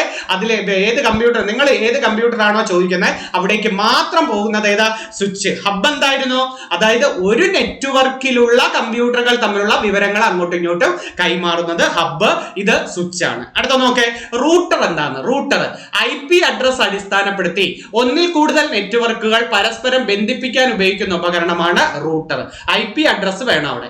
ഒന്നിൽ കൂടുതൽ നെറ്റ്വർക്കുകൾ പരസ്പരം ബന്ധിപ്പിക്കാം. ഇതാണ് റൂട്ടർ എന്ന് പറയുന്നത്. പല പരീക്ഷയ്ക്കും ചോദിച്ചത്. ബ്രിഡ്ജും വെരി വെരി ഇമ്പോർട്ടന്റ്. ബ്രിഡ്ജ് ഒരു കമ്പ്യൂട്ടർ ശൃംഖലയിലെ പല വിഭാഗങ്ങളായി വേർതിരിക്കാൻ ഉപയോഗിക്കുന്നത്. ഒരു കമ്പ്യൂട്ടർ ശൃംഖലയിൽ പല വിഭാഗങ്ങളായി വേർതിരിക്കാൻ ഉപയോഗിക്കുന്ന ഉപകരണം ഏതാണ്? ബ്രിഡ്ജ് ആണ് വേർതിരിക്കാൻ ഉപയോഗിക്കുന്നത്. അടുത്ത എന്താണ് ഗേറ്റ് വേ? നല്ലൊരു ക്വസ്റ്റ്യനാണ്. വ്യത്യസ്ത രീതിയിലുള്ള നെറ്റ്വർക്കുകൾ, ഒരേ നെറ്റ്വർക്ക് അല്ല, വ്യത്യസ്ത രീതിയിലുള്ള നെറ്റ്വർക്കുകൾ പരസ്പരം ബന്ധിപ്പിക്കാൻ ഉപയോഗിക്കുന്ന ഉപകരണം ഏതാ? ഗേറ്റ് വേ. ഗേറ്റ് വേ ഒരു ശൃംഖലയിൽ നിന്നും മറ്റൊരു ശൃംഖലയിലേക്ക് പ്രവേശന കവാടമായിട്ട് ഇത് പ്രവർത്തിക്കുന്നു. വിവിധ തരത്തിലുള്ള പ്രോട്ടോകോളുകളിൽ പ്രവർത്തിക്കുന്ന നെറ്റ്വർക്കുകളെ ബന്ധിപ്പിക്കുന്നതാണ് ഗേറ്റ് വേ എന്ന് വിളിക്കുന്നത്. എന്താണ് റിപ്പീറ്റർ എന്ന് പറഞ്ഞാൽ? വിനിമയ മാധ്യമത്തിലൂടെ വരുന്ന ശക്തി കുറഞ്ഞ വൈദ്യുതകാന്തിക പ്രകാശ തരംഗങ്ങളെ ശക്തിപ്പെടുത്തുന്ന ഉപകരണം. വിനിമയ മാധ്യമത്തിലൂടെ വരുന്ന ശക്തി കുറഞ്ഞ വൈദ്യുതകാന്തിക പ്രകാശ തരംഗങ്ങളെ ശക്തിപ്പെടുത്തുന്ന ഉപകരണം കമ്പ്യൂട്ടറിൽ ഏതാണ്? റിപ്പീറ്റർ എന്ന് വിളിക്കുന്നു. അടുത്ത മോഡം എന്താന്ന് പറഞ്ഞാൽ ഒരു ഡേറ്റ ടെർമിനൽ ഉപകരണമാണിത്. ഡിജിറ്റൽ സിഗ്നലുകളെ അനലോഗായും തിരിച്ചും മാറ്റാനുള്ള കഴിവുള്ള ഉപകരണം ഏതാ? മോഡമാണ്. പൂർണ്ണരൂപം മോഡുലേറ്റർ ഡിമോഡുലേറ്റർ. മോഡത്തിന്റെ പൂർണ്ണരൂപം എന്താണ്? Modulator demodulator. അത് എത്രയെന്ന് പഠിച്ചു വെച്ചിരിക്കണേ. അപ്പൊ ഒന്നും കൂടെ ഒന്ന് പറയട്ടെ, ഏതൊക്കെയാ? എന്താണ് ഹബ്ബ് എന്ന് പറഞ്ഞാൽ? ഒരു നെറ്റ്വർക്കിലുള്ള കമ്പ്യൂട്ടറുകൾ തമ്മിലുള്ള വിവരം കൈമാറാൻ നിയന്ത്രിക്കുന്ന ഉപകരണം ഏതാ? ഹബ്ബ്. എന്താണ് സ്വിച്ച്? ഏത് കമ്പ്യൂട്ടറിലേക്കാണോ വിവരം എത്തിക്കേണ്ടത് അതിലേക്ക് മാത്രം നിർദ്ദേശം അയക്കുന്ന ഉപകരണം സ്വിച്ച്. എന്താണ് റൂട്ടർ? IP അഡ്രസ് അടിസ്ഥാനമാക്കി ഒന്നിൽ കൂടുതൽ നെറ്റ്വർക്കുകളെ പരസ്പരം ബന്ധിപ്പിക്കുന്നത് റൂട്ടർ. എന്താണ് ബ്രിഡ്ജ്? ഒരു കമ്പ്യൂട്ടർ ശൃംഖലയെ പല വിഭാഗങ്ങളായി വേർതിരിക്കാൻ ഉപയോഗിക്കുന്നത് ബ്രിഡ്ജ്. എന്താ ഗേറ്റ് വേ? വ്യത്യസ്ത രീതിയിലുള്ള നെറ്റ്വർക്കുകൾ പരസ്പരം ബന്ധിപ്പിക്കാൻ ഉപയോഗിക്കുന്ന ഉപകരണം ഏതാണ്? ഗേറ്റ് വേ എന്ന് വിളിക്കുന്നു. റിപ്പീറ്റർ എന്താണെന്ന്? വിനിമയ മാധ്യമത്തിലൂടെ വരുന്ന ശക്തി കുറഞ്ഞ വൈദ്യുതകാന്തിക പ്രകാശ തരംഗങ്ങളെ ശക്തിപ്പെടുത്തുന്ന ഉപകരണമാണ് റിപ്പീറ്റർ. മോഡ് ഉപയോഗിക്കുന്നത് എന്തിനാണ്? ഡിജിറ്റൽ സിഗ്നലുകളെ അനലോഗായും തിരിച്ചും മാറ്റാനുള്ള ഉപകരണം മോഡം. മോഡത്തിന്റെ പൂർണ്ണരൂപം എന്താ? Modulator demodulator. അടുത്ത ക്വസ്റ്റ്യൻ നോക്കേ, മനുഷ്യാവകാശ കമ്മീഷൻ ഇന്ത്യ കേരളം. നല്ലൊരു പോയിന്റ് ആണ്, ഉറപ്പായിട്ട് LDCക്ക് പ്രതീക്ഷിക്കാം. ഓക്കെ, നമുക്ക് നോക്കാം. നല്ല പോയിന്റുകളാണ്. പഠിച്ചിട്ട് കയറാവേ. മനുഷ്യാവകാശം, വിവരാവകാശം, വനിത, പട്ടികജാതി പട്ടികവർഗം, ബാലാവകാശ കമ്മീഷൻ, പോക്സോ ആക്ട്, അതെല്ലാം ഞാൻ ഒരുവിധം ഉൾപ്പെടുത്തി തരാം. ദേശീയ മനുഷ്യാവകാശ കമ്മീഷൻ ആദ്യമേ ശ്രദ്ധിച്ചോ. നിയമം പാർലമെന്റ് പാസ്സാക്കിയത്, ഡേറ്റ് തെറ്റരുത്, സെപ്റ്റംബർ 28. പക്ഷെ നിലവിൽ വന്നത് ഒക്ടോബർ 12. അപ്പൊ മനുഷ്യാവകാശ നിയമം പാർലമെന്റ് പാസ്സാക്കിയത് 93 സെപ്റ്റംബർ 28. കമ്മീഷൻ നിലവിൽ വന്നത് 93 ഒക്ടോബർ 12. മനുഷ്യാവകാശ നിയമ ഭേദഗതി ഇപ്പം നടന്നായിരുന്നു അല്ലെ? ഭേദഗതി നിയമം എന്ന് വെച്ചാൽ 2012 ഓഗസ്റ്റ് 2 എഴുതേണ്ടത്. ചെയർമാൻ ഉൾപ്പെടെ മൊത്തം 6 പേരാണ്. മനുഷ്യാവകാശ കമ്മീഷന് ചെയർമാൻ ഉൾപ്പെടെ എത്ര പേര്? 6 പേരാണ്. കാലാവധി 3 വർഷം അല്ലെങ്കിൽ 70 വയസ്സ്. ഇതൊരു സ്റ്റാറ്റ്യൂട്ടറി ബോഡിയാണ്. ഇതൊരു സ്റ്റാറ്റ്യൂട്ടറി ബോഡി മാത്രമേ ഉള്ളൂ. കാലാവധി 3 വർഷം അല്ലെങ്കിൽ 70 വയസ്സാണ്.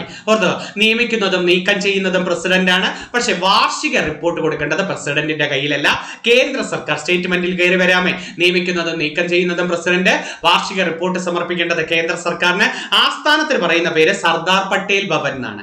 നേരത്തെ മാനവ അധികാർ ഭവൻ, ഫരീദ് കോർട്ട് ഹൗസ് എന്നൊക്കെ വിളിച്ചിരുന്നു. ഇപ്പൊ സർദാർ പട്ടേൽ ഭവൻ എന്നാണ് ഇത് അറിയപ്പെടുന്നത്. തെരഞ്ഞെടുക്കുന്ന കമ്മിറ്റിയിൽ ആരൊക്കെ? മനുഷ്യാവകാശ കമ്മീഷൻ അംഗങ്ങളെ തെരഞ്ഞെടുക്കുന്ന സമിതിയിൽ ആരൊക്കെയെന്ന്. ഒന്ന് പ്രധാനമന്ത്രി ചെയർപേഴ്സൺ ആയിരിക്കും, കേന്ദ്ര ആഭ്യന്തരമന്ത്രി, ലോകസഭാ സ്പീക്കർ, ലോകസഭയുടെ പ്രതിപക്ഷ നേതാവ്, രാജ്യസഭയുടെ പ്രതിപക്ഷ നേതാവ്, രാജ്യസഭയുടെ ഉപാധ്യക്ഷൻ. രാജ്യസഭ ചെയർമാൻ വരാൻ പറ്റില്ല, കാരണം എന്താ? അത് ഉപരാഷ്ട്രപതിയല്ലേ. അപ്പൊ രാജ്യസഭയ്ക്ക് ഉപാധ്യക്ഷൻ. അപ്പൊ പ്രധാനമന്ത്രി, ആഭ്യന്തരമന്ത്രി വേണം, ലോകസഭയുടെ സ്പീക്കറും ലോകസഭയുടെ പ്രതിപക്ഷ നേതാവും വേണം, രാജ്യസഭയുടെ പ്രതിപക്ഷ നേതാവും രാജ്യസഭയുടെ ഉപാധ്യക്ഷനെ വരാവും. കറക്റ്റ് ഓർമ്മയുണ്ടല്ലോ? അത് എത്രയും തെരഞ്ഞെടുക്കുന്ന സമിതിയിൽ വരണം. അടുത്ത നല്ലൊരു ക്വസ്റ്റ്യൻ കണ്ടോ? ഇവരുടെ യോഗ്യത ഇപ്പം പുതുക്കിയായിരുന്നടെ. മനുഷ്യാവകാശ കമ്മീഷന്റെ യോഗ്യത ഒന്നുകിൽ സുപ്രീം കോടതി ചീഫ് ജസ്റ്റിസ്, അല്ലെങ്കിൽ എന്തായാ മതി? ജഡ്ജി പദവി വഹിച്ച വ്യക്തിയായാൽ മതി. ജഡ്ജി പദവി വഹിച്ചത്. മനുഷ്യാവകാശ കമ്മീഷന്റെ അംഗത്തിന്റെ യോഗ്യത എന്താന്നൊക്കെ. അപ്പം ചെയർമാന്റെ യോഗ്യതയാണ് സുപ്രീം കോടതി ചീഫ് ജസ്റ്റിസോ ജഡ്ജിയോ മതി. അംഗത്തിൻ്റെത് ഒന്നുകിൽ സുപ്രീം കോടതി ജഡ്ജി അല്ലെങ്കിൽ മുൻ സുപ്രീം കോടതി ജഡ്ജി ആയാൽ മതി. പിന്നെയുണ്ട് അടുത്ത ഹൈക്കോടതി ചീഫ് ജസ്റ്റിസ് അല്ലെങ്കിൽ മുൻ ഹൈക്കോടതി ചീഫ് ജസ്റ്റിസ് മതി. മനുഷ്യാവകാശങ്ങളെ കുറിച്ച് കാര്യമായ പ്രായോഗിക പരിജ്ഞാനമുള്ള ഒരു 3 അംഗമുണ്ട്. അപ്പൊ ഒരാൾ ആരാണ്? സുപ്രീം കോടതി ജഡ്ജിയോ മുൻ സുപ്രീം കോടതി ജഡ്ജി. രണ്ടാമത്തെ ആൾ ആരാകണം? ഹൈക്കോടതി ചീഫ് ജസ്റ്റിസ് അല്ലെങ്കിൽ മുൻ ഹൈക്കോടതി ചീഫ് ജസ്റ്റിസ്. അടുത്ത ആരാവണം? അടുത്ത 3 പേര് മനുഷ്യാവകാശങ്ങളെ കമ്മീഷനെ കുറിച്ച് പ്രായോഗിക പരിജ്ഞാനമുള്ളത്. അപ്പൊ മൊത്തം 6 പേരായില്ലേ? മൊത്തം 6. ഇനി ചെയർമാനെ അംഗങ്ങളെ നീക്കം ചെയ്യാനുള്ള കാരണം എന്ന് പറഞ്ഞാൽ ഒരു നിർധനനാണ് എന്ന് വിധിക്കപ്പെട്ടാൽ അദ്ദേഹത്തെ നീക്കം ചെയ്യാം. സദാചാര ദൂഷ്യം വന്നാൽ നീക്കം ചെയ്യാം. ഉദ്യോഗത്തിന്റെ കർത്തവ്യങ്ങൾക്ക് പുറമെ വേതനം ലഭിക്കുന്ന വേറെ ഏതെങ്കിലും തൊഴിലിൽ ഏർപ്പെട്ടാൽ നീക്കം ചെയ്യാം. മാനസികമോ ശാരീരികമോ ദൗർബല്യമോ ചിത്തഭ്രമോ എന്നിവ മൂലം ഉദ്യോഗത്തിൽ തുടരാൻ അയോഗ്യനാണെന്ന് കണ്ടെത്തിയാലും അദ്ദേഹത്തെ അയോഗ്യനാക്കാം. അടുത്തത് ദേശീയ മനുഷ്യാവകാശ കമ്മീഷന്റെ പ്രധാന കാര്യനിർവഹണ ഉദ്യോഗസ്ഥൻ. ചെയർമാൻ എന്ന് എഴുതി വെച്ച് കളയരുത്, സെക്രട്ടറി ജനറൽ ആണ് കേട്ടോ. സെക്രട്ടറി, അത് കേരളത്തിൽ സെക്രട്ടറി എന്നേ പറയത്തുള്ളൂ, ഇന്ത്യയിലെ സെക്രട്ടറി ജനറൽ. ദേശീയ മനുഷ്യാവകാശ കമ്മീഷന്റെ ആദ്യ അധ്യക്ഷൻ ജസ്റ്റിസ് രംഗനാഥ മിശ്ര, രണ്ടാമത്തെ അധ്യക്ഷൻ ജസ്റ്റിസ് MN വെങ്കിട ചെല്ലയ്യ. അമർന്നുപോരുതേ, ആദ്യ അധ്യക്ഷൻ ആരാണ്? ജസ്റ്റിസ് രംഗനാഥ മിശ്ര. രണ്ടാമത്തെ ആരാണ്? MN വെങ്കിട ചെല്ലയ്യ. ദേശീയ മനുഷ്യാവകാശ കമ്മീഷൻ ആവുന്ന ഏക മലയാളി, ഒരേ ആളെ ആയിട്ടുണ്ട്. സുപ്രീം കോടതി ചീഫ് ജസ്റ്റിസ് ആയ KG ബാലകൃഷ്ണൻ ആയിട്ടുണ്ട്. ദേശീയ മനുഷ്യാവകാശ കമ്മീഷനിൽ ഏറ്റവും കൂടുതൽ കാലം ഇരുന്നത് നമ്മുടെ മലയാളിയായ കോട്ടയം തലയോലപ്പറമ്പുകാരനായ KG ബാലകൃഷ്ണൻ. കമ്മീഷനിൽ അംഗമായ ആദ്യ മലയാളി ജസ്റ്റിസ് ഫാത്തിമ ബീവി. അംഗമായ മലയാളി നമ്മുടെ പത്തനംതിട്ട ജില്ലക്കാരിയായ ഇലന്തൂരുകാരനായ ജസ്റ്റിസ് ഫാത്തിമ ബീവിയാണ്. അടുത്തത് സുപ്രീം കോടതി ചീഫ് ജസ്റ്റിസ് പദവി വഹിക്കാതെ ദേശീയ മനുഷ്യാവകാശ ചെയർമാൻ ആകുന്ന ആദ്യ വ്യക്തി ജസ്റ്റിസ് അരുൺകുമാർ മിശ്ര. ഇപ്പോഴത്തെ ആൾ അരുൺകുമാർ മിശ്ര. ഇദ്ദേഹം സുപ്രീം കോടതി ചീഫ് ജസ്റ്റിസ് അല്ല, ജഡ്ജിയാ. അതാണല്ലോ ഇപ്പൊ ഭേദഗതി ചെയ്തല്ലേ, ജസ്റ്റിസോ ജഡ്ജിയോ മതി എന്ന് പറയുന്നില്ലേ. അതുകൊണ്ടാണ് അവിടെ ഒരു അപ്പോയിന്റ് വന്നത്. സുപ്രീം കോടതി ചീഫ് ജസ്റ്റിസ് പദവി വഹിക്കാതെ തന്നെ ആദ്യമായിട്ട് ചെയർമാൻ ആകുന്ന വ്യക്തി ആരായിരുന്നത്? അരുൺകുമാർ മിശ്ര.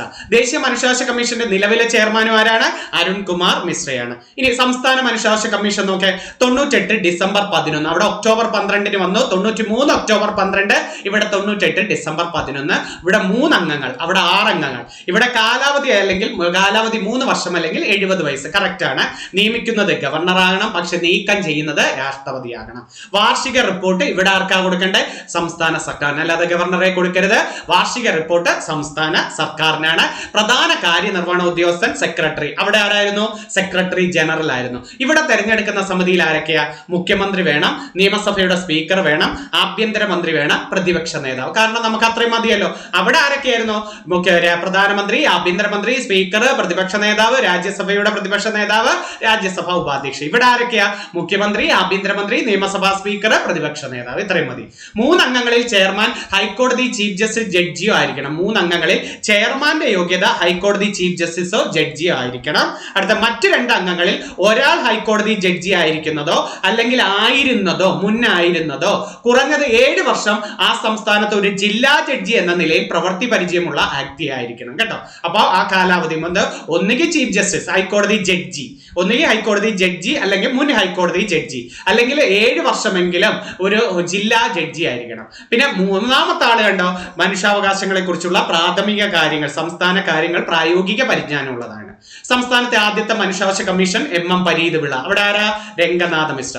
ഇവിടെ S മണികുമാർ. അവിടെ ആരായിരുന്നു? അരുൺകുമാർ മിശ്രയായിരുന്നു. അല്ലെ? ചോദ്യങ്ങൾ നോക്കണേ. ഞാൻ കുറച്ച് ചോദ്യങ്ങൾ എഴുതിയിട്ടുണ്ട്, ശരിയാവോ നോക്കെ. താഴെ പറയുന്ന പഞ്ചായത്ത് രാജുമായി ബന്ധപ്പെട്ട പഞ്ചായത്ത് രാജുമായി ബന്ധപ്പെട്ട തെറ്റായ പ്രസ്താവന എന്ന് നോക്കേ. ഒന്ന്, പഞ്ചായത്ത് രാജിനെ കുറിച്ച് പ്രതിപാദിക്കുന്ന ഭരണഘടനയുടെ ഭാഗം 9 പട്ടിക 11 ശരിയോ തെറ്റോ? ശരിയാണ്, കറക്റ്റ് ആണ്. ഇന്ത്യയിൽ പഞ്ചായത്ത് രാജ് സംവിധാനം നിലവിൽ വന്നത് 1992 73 ഭരണഘടനാ ഭേദഗതിയാണ്. ശരിയാണോ? ആണ്, 92 73, അത് ശരിയാണ്. പഞ്ചായത്ത് തെരഞ്ഞെടുപ്പിനെ കുറിച്ച് പ്രതിപാദിക്കുന്ന ആർട്ടിക്കിൾ 243B ആണെന്ന് തെറ്റി അല്ലെ. ഞാൻ എടുത്തു പറഞ്ഞു വരും വരും വരും എന്ന് പ്രതീക്ഷിക്കുന്ന ഒരു ചോദ്യം 243K ആണ് കേട്ടോ. കെ, തദ്ദേശ സ്വയംഭരണ സ്ഥാപനവും പഞ്ചായത്ത് രാജ്. അടുത്ത ശരിയാണോ നോക്കാം. പഞ്ചായത്ത് രാജിനെ കുറിച്ച് ഭരണഘടനാ സാധുത നൽകണമെന്ന് ശുപാർശ ചെയ്ത parliamentary sub committee 1989 PK Thungon കമ്മിറ്റിയാണ്. കറക്റ്റ് ആണ്, PK തുങ്കൻ കമ്മിറ്റി. അപ്പൊ അവിടെ തെറ്റിയത് മനസ്സിലായല്ലോ. അടുത്ത ചോദ്യത്തിലേക്ക് വരാം. അടുത്ത ചോദ്യം ഏതെന്ന് ചോദിച്ചാല് ധാരെ പറയുന്നതിൽ പ്രസ്താവന വായിച്ച് ശരിയായത് വിലയിരുത്താൻ. ദേശീയ മനുഷ്യാവകാശ കമ്മീഷൻ ഒരു സ്റ്റാറ്റ്യൂട്ടറി ബോഡിയാണ്. ആണോ? ആണ്. മനുഷ്യാവകാശ കമ്മീഷനെ കുറിച്ച് പ്രതിപാദിക്കുന്ന ഭരണഘടനയുടെ ഭാഗം 3 ആണെന്ന്. ശരിയാ? ഭാഗം 3 മൗലികാവകാശത്തിലല്ലേ മനുഷ്യാവകാശം വരേണ്ടത്? ആണ്. അവിടെ നല്ലൊരു പോയിന്റ് അല്ലേ, ശ്രദ്ധിക്കുക. മനുഷ്യാവകാശ കമ്മീഷനിലെ പ്രധാന കാര്യനിർവഹണ ഉദ്യോഗസ്ഥൻ ചെയർമാൻ ആണെന്ന്. പൊട്ടത്തെറ്റ് അല്ലെ, സെക്രട്ടറി ജനറൽ ആണ്. Secretary general. ദേശീയ മനുഷ്യാവകാശ കമ്മീഷൻ ചെയർപേഴ്സണായി തെരഞ്ഞെടുക്കുന്നത് മുൻ സുപ്രീം കോടതി ചീഫ് ജസ്റ്റിസിനെ ആണെന്ന്. മുൻ സുപ്രീം കോടതി ചീഫ് ജസ്റ്റിസിനെയോ അല്ലെങ്കിൽ ആരെയായിരുന്നടെ? 1ഉം 2ഉം ശരിയാണ്. മുൻ സുപ്രീം കോടതി ചീഫ് ജസ്റ്റിസോ ജഡ്ജിയോ മതിയല്ലോ. മുൻ സുപ്രീം കോടതി ചീഫ് ജസ്റ്റിസ് മാത്രമല്ലല്ലോ ഇപ്പം പുതുക്കിയത്. മുൻ സുപ്രീം കോടതി ചീഫ് ജസ്റ്റിസോ മുൻ ചീഫ് ജഡ്ജിയോ മതി കേട്ടോ. അപ്പം 1ഉം 2ഉം ശരിയായത് വിലയിരുത്താൻ. അപ്പൊ 1ഉം 2ഉം ശരിയാണ് എന്നതായിരുന്നു. ഓക്കെ, അത് ശരിയാണ്. അടുത്ത ചോദ്യം. ഓക്കെ, അന്തരീക്ഷ വായുവിൽ ഏറ്റവും കൂടുതലുള്ള 4ാമത്തെ വാതകം ഏതാണ്? ഒരു ജനറൽ ആയിട്ടുള്ളത്. 1 നൈട്രജൻ, 2 ഓക്സിജൻ, 3 ആർഗൺ, 4 ഏതാ? കാർബൺ ഡൈ ഓക്സൈഡ് അല്ലെ. 4ഉം കറക്റ്റ് ഓർഡർ. 1, 2, 3, 4. 4ാമത്തെ ഏതാണ്?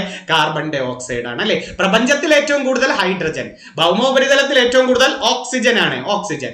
Carbon dioxide 0.03%. താഴെ പറയുന്ന സംഘടനകളിൽ തെറ്റായ ജോഡി ഏതെന്ന് നോക്കണേ. സമത്വ സമാജം 1836 വൈകുണ്ഠസ്വാമി. ശരിയാണ്. സമത്വ സമാജം 1836 വൈകുണ്ഠസ്വാമി. ആത്മവിദ്യാസംഘം 1917 വാക്വടാനന്ദ. ശരിയാണോ? 17 തന്നെ. അരേ സമാജം 1907 പണ്ഡിറ്റ് കറുപ്പൻ. ശരിയാണോ? ആണ്. 1907 പണ്ഡിറ്റ്. പ്രത്യക്ഷ രക്ഷാ ദൈവസഭ 1909 കുമാര ഗുരുദേവൻ. ശരിയാണോ? ശരിയാണ്. 4 ശരിയാ. 36 വൈകുണ്ഠസ്വാമി, 17 ആത്മവിദ്യാസംഘം, 9 അരേ സമാജം, പ്രത്യക്ഷ രക്ഷാസഭ 9, 7 അരേ സമാജം, 9 പ്രതി. എല്ലാം ശരിയല്ലേ? അപ്പൊ ഇവിടെ തെറ്റില്ല അല്ലേ? അപ്പൊ ഉത്തരം എന്താന്ന് നോക്കാം. എല്ലാം ശരിയാണ്. എല്ലാം ശരിയാണ്. അടുത്ത നോക്കെ. താഴെ പറയുന്ന മലയാള സാഹിത്യ അവാർഡുകളിൽ 2023 നൽകിയതിൽ തെറ്റായി ജോഡിയത്. 2023 എഴുത്തച്ഛൻ അവാർഡ് SK വസന്തൻ. ശരിയാണ്, എഴുത്തച്ഛൻ. വയലാർ അവാർഡ് ശ്രീകുമാരൻ തമ്പി. ഓർമ്മയുണ്ടോ? കൃതി അദ്ദേഹത്തിന്റെ ആത്മകഥയായ ജീവിതം ഒരു പെൻഡുലം. ഓടക്കുഴൽ അവാർഡ് PN ഗോപി കൃഷ്ണൻ. ശരിയാണോ? ആണ്. കവിത മാംസഭോജിയാണ് എന്ന കൃതിക്കല്ലേ കവിത മാംസഭോജിയാണ്. പിന്നെ ഏതായിരുന്നു? പത്മപ്രഭ പുരസ്കാരം സുഭാഷ് ചന്ദ്രൻ. ശരിയാണ്, സുഭാഷ്. കടമനിട്ട പുരസ്കാരം പ്രഭാവർമ്മ. കടമനിട്ട പുരസ്കാരം പ്രഭാവർമ്മ 24 ഇപ്പൊ കൊടുത്തു. കടമനിട്ട റഫീഖ് അഹമ്മദിനല്ലേ കൊടുത്തത്. അപ്പൊ അതില് ഒരുവിധം എല്ലാം കറക്റ്റ് ആണോ? 23 കൊടുത്തത്. എഴുത്തച്ഛൻ SK വസന്തൻ, വയലാർ ശ്രീകുമാരൻ തമ്പി, ഓടക്കുഴൽ ഗോപികൃഷ്ണൻ, പത്മപ്രഭ പുരസ്കാരം സുഭാഷ് ചന്ദ്രൻ, കടമനിട്ട പ്രഭാവർമ്മ. തെറ്റൊന്നുമില്ല അല്ലേ? എന്തായിരുന്നു? എല്ലാം ശരിയാണ് എന്നതാണ്. ഞാനത് ജസ്റ്റ് നിങ്ങളെ ഓർമ്മിപ്പിക്കാൻ ഇട്ടെന്നേ ഉള്ളൂ. ഓക്കെ, കുഴപ്പമില്ലായിരുന്നല്ലോ. ഒത്തിരി സമയം എടുത്തോ എന്നൊരു ഡൗട്ട് ഉണ്ട്. അരമണിക്കൂറേ എനിക്ക് തന്നിട്ടുള്ളൂ. പ്രതീസാറേ കൂടുതലാക്കരുതേ, പിള്ളേർ വല്ലോ പറയും ഒത്തിരി സമയമൊക്കെ ഇങ്ങനെ വാരി വലിച്ച് പോവല്ലേ. അരമണിക്കൂറാണെങ്കിൽ കുട്ടികൾ സ്വസ്ഥമായിട്ട് നിന്ന് കേൾക്കും എന്നൊക്കെ പറഞ്ഞ് എന്നെ ഹെൻറിയിലെ ഹെഡൊക്കെ എന്നെ വിളിച്ചു പറഞ്ഞ്. എന്നാൽ ഇച്ചിരി സമയം കൂടിപ്പോയോ എന്നൊരു ഡൗട്ട്. എന്നാലും ക്ഷമിക്കുക. പറ്റുന്ന കണക്ക് റിവിഷൻ നടത്തി തരാം ഓരോ ദിവസവും. ഇപ്പൊ 5 നല്ല ടോപ്പിക്കാണ് കൊണ്ടാകും. അങ്ങോട്ട് കൂടുന്തോറും 10 വീതം തരാം കേട്ടോ. ആദ്യം ഒന്ന് സ്വസ്ഥമാകാൻ വേണ്ടിയാണ്. നല്ലോണം പഠിക്കണേ. നല്ലൊരു ടോപ്പിക്കുമായിട്ട് ഇനി വീണ്ടും കാണാം. നന്ദി, നമസ്കാരം. ഒത്തിരി സന്തോഷത്തോടെ പോയിരുന്നു പഠിക്കണേ. നല്ല റാങ്ക് നേടണേ. ഓക്കെ, നന്ദി, നമസ്കാരം.